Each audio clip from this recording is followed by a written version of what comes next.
to Bruce Allen, just if there was any interest in trading me, just to try to get an understanding of their perspective. And it was a very positive conversation in the sense that he spoke belief in me and really affirmed me in my role. And, you know, and then I'm at a shoe store later that day after Chris Mortensen reported that, and the guy fitting my wife her shoes says, I heard you demanded a trade. And I laughed, and I thought, I don't know where that comes from, because that just wasn't the case. Somehow it can get twisted to where an employee at a store is you know, using the word demand, but that's certainly not the approach that I took.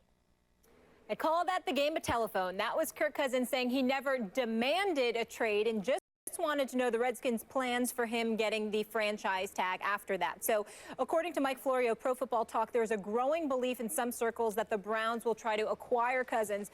But according to Mary Kay Cabot of the Cleveland Plain Dealer, the Browns aren't expected to do so. Stephen A., whose side are you on in this one, the Redskins or Kirk Cousins?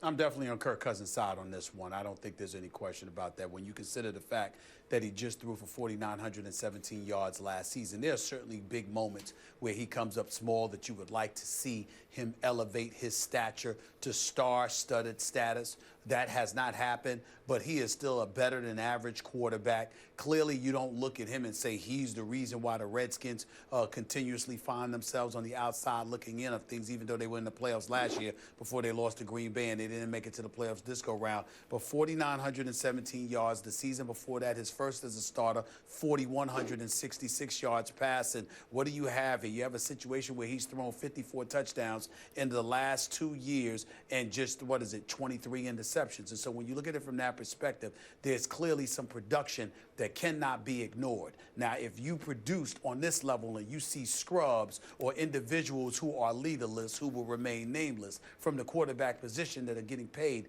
an exorbitant amount of dollars, your attitude is, for your Kirk Cousins, I understand your franchise tagging me and I get $19.95 million for last season. I got $23.9 coming to me this upcoming season. But where's the long-term commitment? Asking about that, inquiring about that to the Washington Redskins is different than flat out demanding that they trade me. Because if you demand that they trade you and make things that cantankerous and uncomfortable, who knows who they could end up trading you to? I don't care how much money Kirk Cousins wants. He does not want to get traded to the Cleveland Browns at this particular juncture.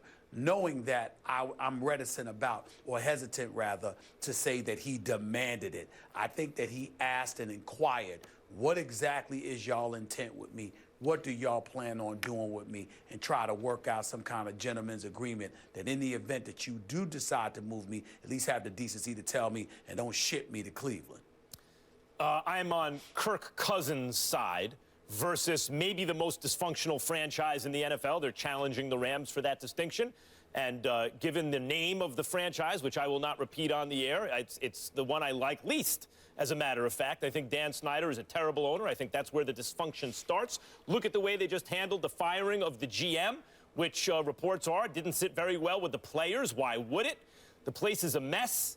I was also on Cindy Lou Who's side against the Grinch. I mean, like, whose side are you on? Kirk Cousins, nice guy, quarterback, has been doing pretty well. Or the Washington franchise?